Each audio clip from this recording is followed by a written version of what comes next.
नमस्कार दोस्तों।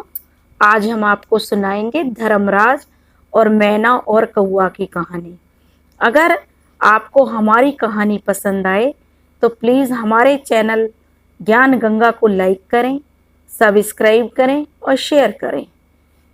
इस संसार में कोई किसी का नहीं होता है, सब मतलब की दुनिया है। और जब चारों तरफ से मुसीबत आती है तो हमें सिर्फ भगवान का ही सहारा होता है। और जब सच्चे दिल से भगवान को याद करते हैं तो भगवान अपने भक्त के सारे संकट हर लेते हैं। तो कहानी इस प्रकार है दोस्तों। एक मैना थी, वह प्रतिदिन धर्मराज का ध्यान करती थी और एक पेड़ पर घोंसला बनाकर अपने बच्चों के साथ रहती थी। सुबह होते ही सबसे पहले धर्मराज जी का ध्यान करती थी और भोजन की तलाश में चली जाती थी। उसके घोंसले में दो छोटे छोटे बच्चे थे और मैना उनके लिए दाना खाना लेकर शाम को घर यानी अपने पेड़ पर अपने घोंसले में आ जाया करती थी। एक दिन मैना खाने की तलाश में अपने घोंसले से काफी आगे निकल गई और उसको वापस आने में रात हो गई। अब जब वह अपने घोंसले की तरफ आने लगी तो रास्ते में बहुत जोर से आंधी तूफान आ गया और मूसलाधार बारिश होने लगी, जिससे मैना अपने बच्चों तक नहीं पहुंच पाई।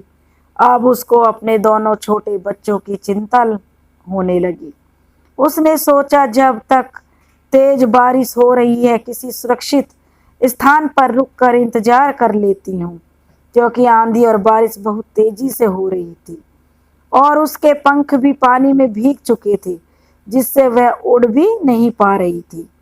तभी उसकी नज़र एक पेड़ पर पड़ी जिस पर बहुत सारे कौवे बैठे हुए थे। मैना भी उसी पेड़ पर जाकर बैठ गई। कौवों को मैना का उस पेड़ पर बैठना अच्छा नहीं लगा। अब सारे कौवे कांव कांव कर मैना को परेशान करने लगे और उसे वहां से जाने के लिए कहने लगे।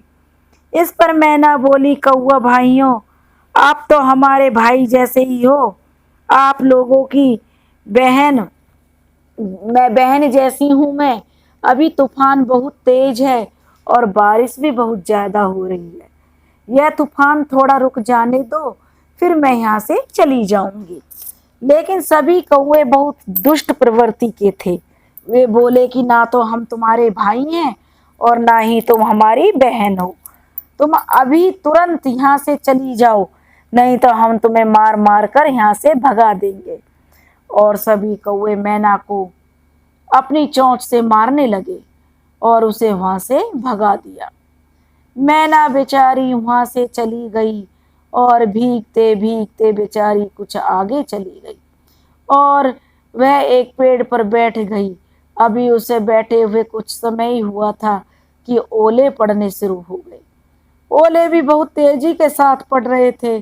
अब मैना बेचारी बेचैन हो उठी और एक पेड़ पर बैठी हुई धर्मराज जी को याद करने लगी और दूसरी तरफ बच्चों की चिंता में वह बेहाल हो रही थी। एक तो उसको कोई आसरा नहीं मिल रहा था और दूसरा सोच रही थी ऐसे आंधी तूफान में मेरे बच्चे किस हाल में होंगे। अब मैना जो जो थी मैना धर्मराज जी से प्रार्थना करने लगी, हे धर्मराज जी, आप ये मेरी कैसी परीक्षा ले रहे हैं। हे भगवान, मैं तो रोज सवेरे उठकर सबसे पहले आपका ही ध्यान करती हूँ। आपके अलावा मेरा इस संसार में कोई भी सहारा नहीं है। इस तेज तूफान में मेरे दो बच्चे पता नहीं किस कैसे होंगे। हे भगवान, मेरे बच्चों की रक्षा करना और मेरी सहायता करना। तभी जिस पेड़ पर मैना बैठी हुई थी वह एक आम का पेड़ था और तभी उसकी एक चौड़ी सी और मोटी सी डाली टूटकर गिर गई, नीचे गिरी, जिससे आधी डाली पेड़ में ही अटकी रह गई और आधी जमीन पर टिक गई। बारिश से बचने के लिए मैना को एक सुरक्षित जगह मिल गई। मैना तुरंत जाकर उस मोटी डाली के नीचे छिप गई, जिससे तूफान का असर अब उस पर नहीं पड़ रहा था। रात भर जोरदार बारिश होती रही।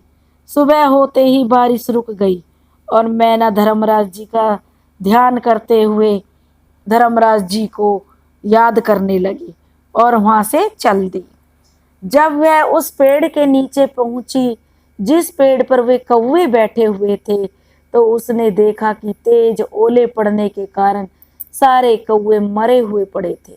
मरे हुए कौवों को देखकर मैना को अपने बच्चों की बहुत चिंता सताने लगी। वह मन ही मन धर्मराज जी से प्रार्थना करती हुई अपने बच्चों की तरफ उड़ चली। जब वह उस पेड़ के पास पहुंची जिस पर उसका घोंसला था, जब उसने देखा कि पेड़ पर उसका घोंसला ज्यों का त्यों बना हुआ है, तो उसे थोड़ी सी शांति मिली, लेकिन अंदर से वह अभी भी डरी हुई थी।